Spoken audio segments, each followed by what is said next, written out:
are back with two of our very special guests here to talk about Black History Month. Why we celebrate it in Belize, or maybe why we shouldn't celebrate it in Belize.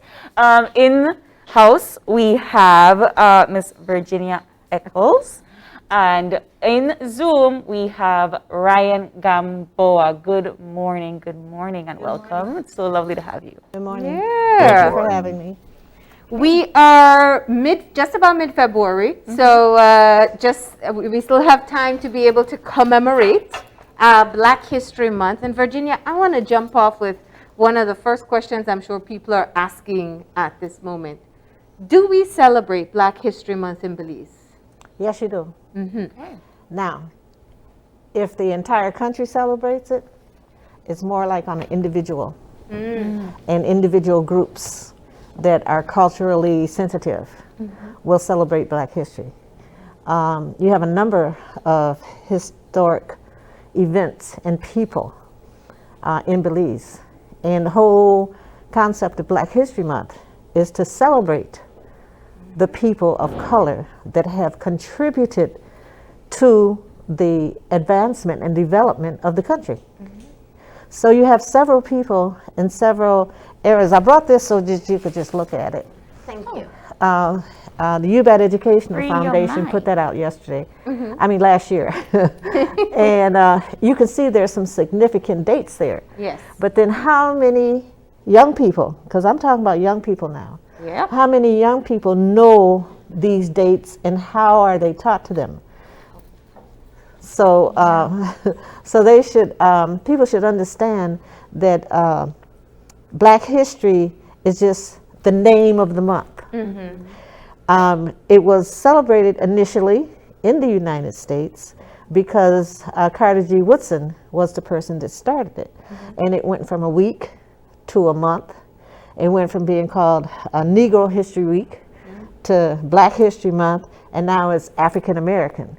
So, you know, people being culturally sensitive about how terms are used. Like, for instance, the UBAT Educational Foundation in February of 2000 started the Library of African and Indian Studies. Yes. But since then, it has been changed to African and Indigenous Studies because it has to include everybody. And so that's why I feel that it's important. And I do know that now it started, I would say it started about 25, 26 years ago when the recognition of Black History Month started escalating in Belize. And now you do have people that that celebrate it. But I would think that the majority and the co-guests can confirm this. There's a lot of groups that celebrate it, but there's a whole lot of people that don't believe that they are descendants of Africa. Well, that's, we're going to dive into that, but let me get Ryan into the conversation here, because Ryan, you have a unique perspective as well. Virginia was mentioning, what do young people know? Well, you have them as your captive audience. You're a high school teacher in San Pedro, and let's talk about whether or not, or what we are teaching in the classrooms and the commemoration of Black History Month.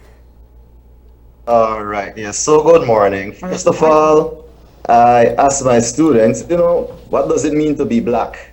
Especially my homeroom students, class 3G, and they were shy to respond. And I do realize that in the Belizean society, we are a bit sensitive about speaking, on topics like that.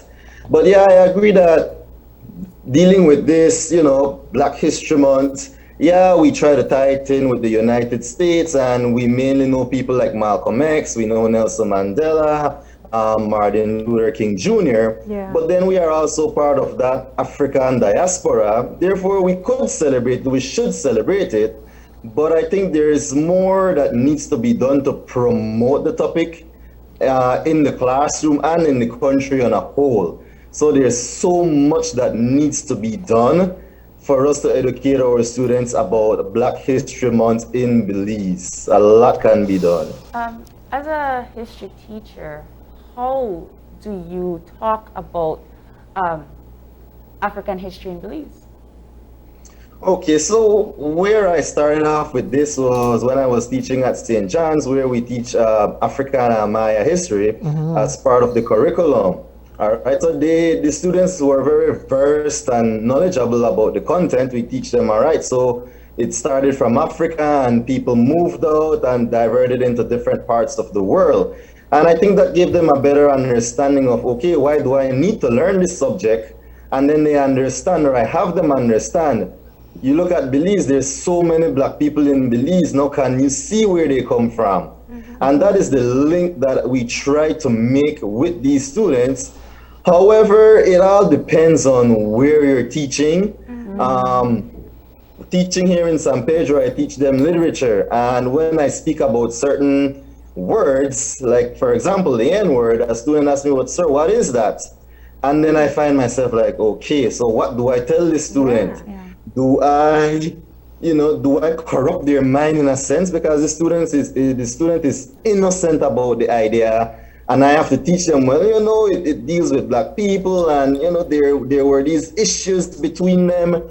And I felt a bit guilty having to explain all of that to the student, but it's part of my job. But this is such a critical point, though. Whoa. We want to talk, and San Pedro, which I know many people assume to be predominantly Hispanic, there are many different cultures that live and have moved there for work. But coming back to it, race issues, it's a global conversation. And we can watch how it plays out in international media. But we don't talk about race issues in Belize. And there's even a hesitation to differentiate if there is a Black and white in Belize's community, if there's a difference in treatment. I have one friend who often says it's colorism. It's not so much racism in Belize, but that's one perspective. So how do we have honest conversations when it still feels very taboo to even introduce things about race? Ryan said that he asked his students about being Black. Maybe the more positive approach would be your African history. Do you know where your African history comes from? Don't put it, like you said, colorism. Yeah. Don't put it in colorism. The N word is in the dictionary. And yes, it is a derogatory word, but it doesn't necessarily refer to people of color. So there are a lot of things that have gone down and have been picked up from generation to generation. And I like the word colorism. Yeah. The word the people that are, their minds are not freed, then that's why they have this, well, I'm light skinned, I'm dark, well, she's Black, she's, and you have the different shades of Black. But we all came from, if you go back to the Bible, we all came from the same place. Well, let's all look in the mirror for a moment here, right? I completely agree. I like that term of asking them about their African history. Because when you say, how if you identify as Black, it kind of puts a stigma on the children that don't necessarily look Exactly. Black, but have the African gene of a parent. And your melanin Yes. complexion Yes. is an indication Yes. that you are a descendant. Now you have Europeans that are of color, and they identify. Canada celebrates Black History Month. So there are different countries that celebrate it. And even in Latin America, I Yes. think in the past maybe 10 years, we hear of the rise in the Afro-Latino, Afro-Latina culture. Exactly. They felt that they have been ignored Exactly. for so long because there's one definition that has been put on what a Hispanic person looked like. And so it's so interesting the times that we're living in. And Virginia, let me tap into that, because you've been pushing, you've been educating, you've been talking for such a long time. How would you analyze where we are today? Are we moving further away from recognizing the roots of our ancestry, or are we moving closer towards it? I think you're moving closer. Okay. I've been in Belize 26 years now. And when I came in December of 1993, there were no avenues except for UBAD Educational Foundation, except for UBAD. And when I came, I went to the U.S. Embassy and I said, "Where is your African American community?" They, what? You know, they didn't really say that they had one, but they pointed me in the direction of a particular person that they knew was an advocate of African history, and that was Mustafa Torre. So, in essence, you need to, I feel, that the education part has come. You need to change the mind of the people that are teaching our children. Yeah. You have a lot of people that don't feel, yes, their color may be dark, but they don't feel that they're like from the people that were enslaved. And there's only so many people that went to the United States as enslaved. I think you touched on a really good point, because maybe that's the problem. We teach slavery and emancipation. We don't teach African history. And slavery and emancipation is not African history solely. It's a part, It is a right. part of it that was created over here. That is a difference of the culture and the legacy that is Africanness. And maybe that is the problem. Do you teach African history, Mr. Ryan? Okay, well, now with the new Belizean Studies curriculum that they are using, yeah, we do teach it. But then when you look at if it's applied across the board with all different high schools, that is another issue. All right, or to what extent do they teach the topic, then that becomes concerning.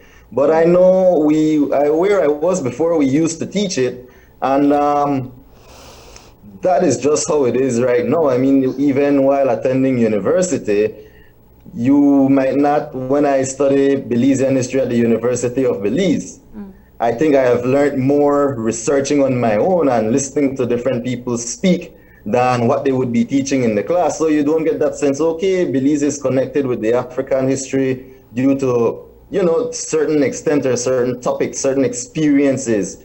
You don't get that full view. A lot of it you need to do on your own. But as a teacher, yes, I do go ahead and try to explain as much as I can with the students. But it is very difficult because, the school is there and there, time. You need to stick to the time. Yeah. You need to give certain amount of tests. It What kind of does get what done. does the curriculum look like? Okay, so when we look at Belizean studies, they try to focus on where we come from, all right, who are we? And yeah, they do teach a little bit about the African civilization in different forms, okay? So they teach about empires of Africa, experiences that these Africans went through, the process of their migration across the world into the Caribbean, into Belize. But I think it's a bit still too general because as a teacher, if you are not well versed on the topics of making the connection, it's not made. Yeah. It's not made. And see, that's what I was going to say. The initiative of the teacher is going to determine the acceptance of it from the student. Now, Ryan, do you teach about Simon Lamb, and do you teach about the different revolutions that happened here from the enslaved people, so that the children or the youth can understand the connection? Oh, this happened in Belize at this year, and a lot of children don't even know that Belize was British Honduras. Yeah. And all the revolutions and everything happened so that British Honduras could now be Belize. And all this is part of the history that includes everybody. And with the exception of, like you say, African Latino and African Belizeans, then where are you? How do your children know who they are and where they came from? If the parents, let's say, the parents were, I hate to use the word prejudice, so that means their children are. But when you go to school, you're supposed to learn something that balances it out, so you can start asking the questions. You see, and Ryan just said that you know, except for what's on the internet. Well, recently I just come exposed to the internet, like, you know, because I'm not a technical person. But then everybody said, "Oh, just go to the internet. Just go. You can find anything." So I started going, and there's so many different areas that you can read about, that you can understand. The teachers in Belize, only thing you got, everybody buys data. But see, I think we're really honing in on an important point here, because there's access to the information, there's a general knowledge of the information, but there's a comfort that in delivery, I think that Ryan touched on, that's important. How comfortable are teachers having conversations about our ancestry? And I mean comfort in knowing. They weren't taught this material, and now they have to impart it on others. And opening a conversation that doesn't happen in home, that rarely happens in the wider community, within the classroom. My question is, how do you get teachers to that point? We probably should ask that to Ryan or either April, because my opinion of what the teachers are doing or not doing in Belize is, I don't want to say biased, but it's based on my background. Yeah. But then I understand, being here and living in Liberia, that the educational systems are different. Yeah. But you still have to learn the basics. And the teachers now need to go back to the basics. Yeah. When you, during the summer, correct me if I'm wrong, during the summer, there are always workshops for Yes. teachers. Yes. And they're mandatory workshops. Now, how mandatory they go is a different thing. Or what they learn or what they do while they're in the workshop is a different thing. But if you start with the teachers and you start teaching them, just like a child, you have to motivate them. Yeah. And if I'm not motivated in adding on to my curriculum, I'm not going to do it. Yeah. But let me get Ryan, because Ryan, you taught before in Belize City at SJC. We know that we've had Yasser Musa on the show so many times talking about the importance of integrating African and Maya history into schools. So you had that support system there. If you did not have that exposure, how would you deliver the material in your classroom? That is definitely a good one, right? Being with Mr. Yasser Musa and Mr. Delmer Zib, they are the ones who, you know, they do a lot of research on these types of topics, and they are the one who bring it into the classroom based on their personal research. But if people like them are not doing it, then nobody else will learn it because it's not being recorded. Nobody tried to bring these ideas or people into the spotlight if it's not done personally. So I guess there's so much more work that needs to be done. Yeah. And I can even put myself in that. As a historian, I don't go ahead and do the research. I'm mainly more comfortable with the teaching part of it, but I think I am also a part of that who should be responsible in teaching and researching, so that I can bring this information forward to the young people especially. What happens when, and I know this is your area of passion, so but what happens when we don't solidify our identities? Because I guess when I'm asking the questions about school is that I very often feel that we put too much on our teachers to be able to change our cultures, and they are parents and they're community members. And so it does have to be something where in the community we talk about, and then maybe today, this evening, a parent may talk with their child or their spouse or their siblings about African history. And if we can get it that way, because it can't just be within the school system. There's so much that everybody wants taught at school. Exactly. And so You do those things through your community meetings. You do those things through your parent-teacher conferences. There's different ways to get the parent to one by one go into that direction. You're not going to get. I would say in 26 years that I've been here, because I started celebrating Black History Month when I first came, and then I got incorporated more people. So the circle now is getting bigger. You see, and I'm not. I don't get frustrated because it's not happening, but I'm identifying who I am so that you can identify who I am as a Black person. That's all I can do. Ryan's in school, okay, and he has influence over young people. So how he carries himself as a Black man, as the king of the earth. We're all kings and queens because we came from Africa. And if he teaches them that and they start getting proud about it, then he becomes proud.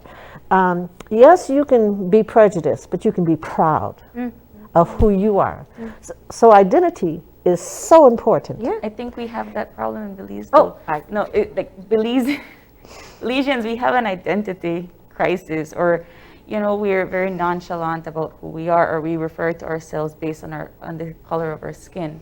Or ethnicities. Ethnicities. Yeah. And, it has to come from you as a person, as an individual.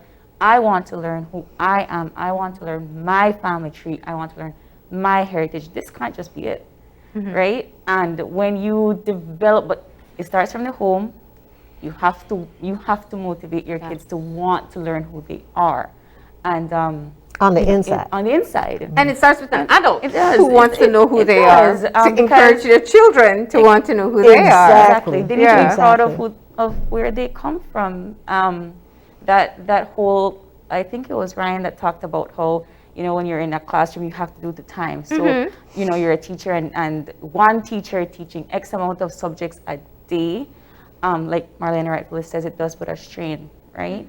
And then there's not like a specialized teacher teaching history. History is often taught, or not taught, in a very bland, linear, in 1981 independence, in this, and then it just becomes boring. You don't get to be excited about the history of your country and about the history of you. And that in itself puts a damper on the student that wants to And see, that's where the imagination of the teacher comes. Yeah. Because whatever motivated the teacher to learn about the African descendants and what happened and how we got where we are, then once they get excited about it, they can put this excitement into the children. And that's what needs to happen. You know what's interesting though? Because you started off saying, and I asked the question because I know that there's always, anytime we have this conversation, people say, oh, we don't celebrate that, that's an American thing. But I think we have grown up trying to differentiate ourselves based on our ethnicities. And when you look at the ethnicities, there's African history in the ethnicities that we ascribe to. There are people who are challenged by, my last name may be one thing, but I grew up in a culture of another ethnicity. So what do I identify as? Yeah. And even more so, I think the fundamental issue that we face is that we shy away from accepting that we are all mixed people.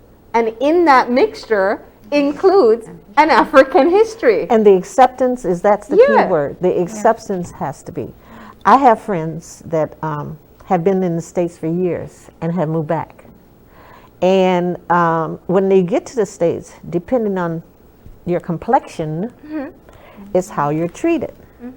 And I come here to find out that depending on your complexion is how you're treated. So it's not like a American thing, but then when you go to America is when you get exposed to it.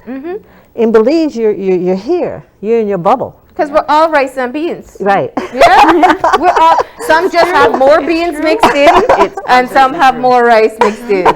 So that okay. That's it. That's it in a nutshell. Yeah. You see, that's it in a nutshell. Like I know they say it's an American thing, right? Black History Month is an American thing because the idea of it being celebrated in February is fundamental. But in Belize, there's so many different people that have done a lot for the rights of Africans and towards emancipation. We had so many revolts, some that are undocumented because, these things happen in history. But then also you have fundamental people that have shaped even large events that have happened in Belize. For example, the Flower Banks 12, that the free people of color that went and made sure they voted on whether or not you fight for the rights of St. George's Key or not. Those are people that we don't even talk about or document in Belizean history. And they have a right to be celebrated, right? And I'm sorry, I got excited, but like, we have so I've many. always thought that Flores Bank is a great movie that hasn't been made. It has to be made. That's like a Belizean history movie. It does. With that turning point. But I shy away from the topic. Let's just bring it back for a moment. You said something powerful. You said that you didn't start celebrating until you moved to Belize. No. I celebrate all my life. Okay.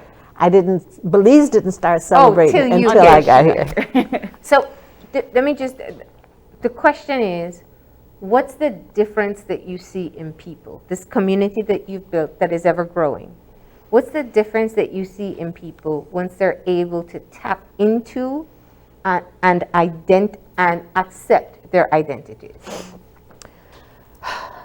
There's not that much a difference because you will still, when we leave the show, you will be who you are today, and who's ever listening to the show is going to start doing the same thing that they've been doing.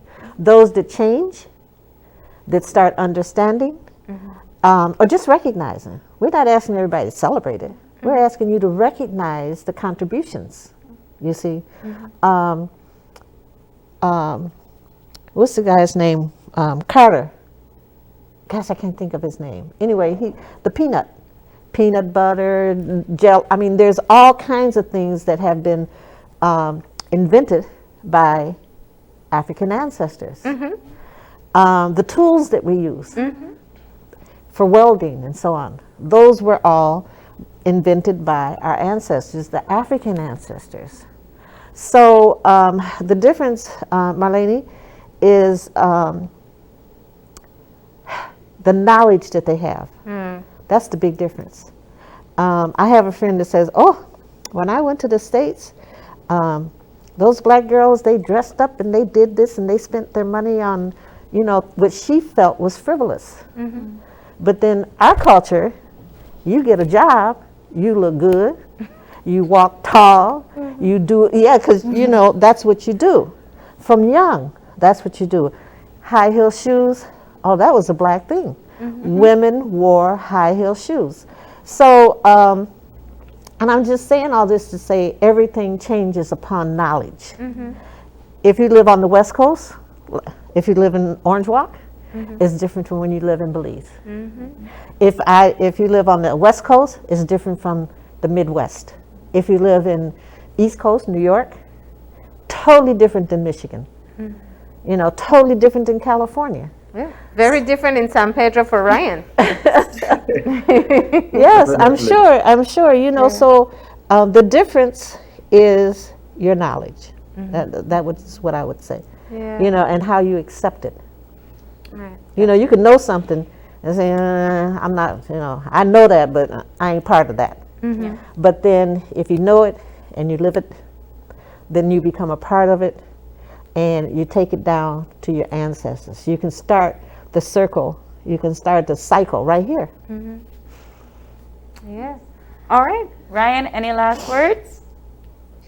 Well, I think that's about it for our session. I mean, there's a lot of known black individuals who've contributed into this Belizean society, and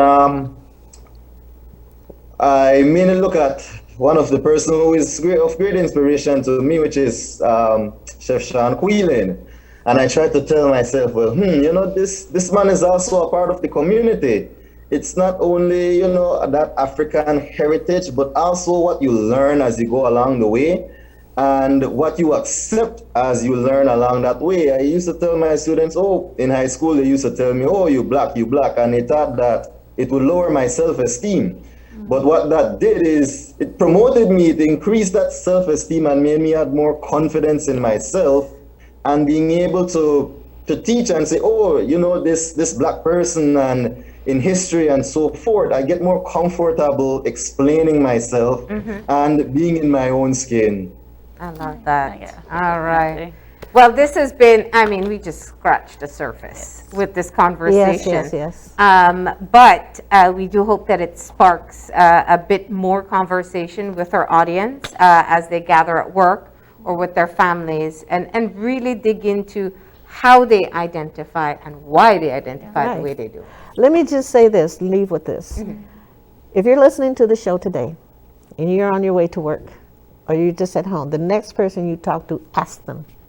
Ask them how they feel and see how in tune you are with your next person, the people that you work with, the people in your community. You know, there's a phrase that's used in Belize that kind of irritates me sometimes. Oh, you know, you're black, you're poor. You know, if you're black, you're poor man. That's not so. Because your richness comes from who you are and what you do for society.